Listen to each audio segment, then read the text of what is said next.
Siz ey Türk'ün kartalları, kanatların kırılmasın. Vuran elin, vuran kolun, dövüşlerde yorulmasın. Siz ey Türk'ün kartalları, kanatların kırılmasın. Vuran elin, vuran kolun, dövüşlerde yorulmasın. Mən demişəm, öz xoşuyla bizim torpaqlarımızdan çıxmasalar, biz onları iti qovan kimi qovacağız. İti qovan kimi qovacağız.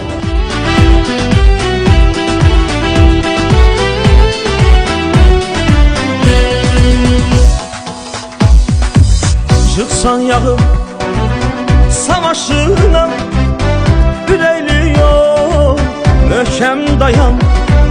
Torpaq üstə şəhid olan igidlərin adını an.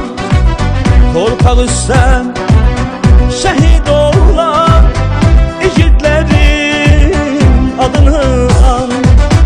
Gözlərini yola dikən ümidləri sənə qalan.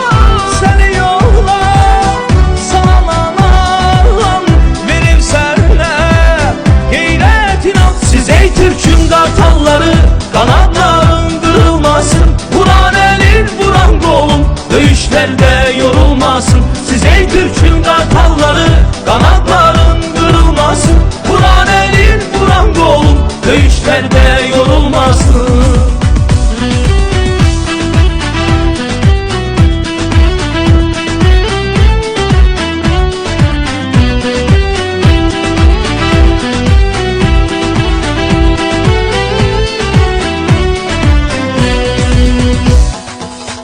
Boru vətən torpağı, qarış qarış addım addım.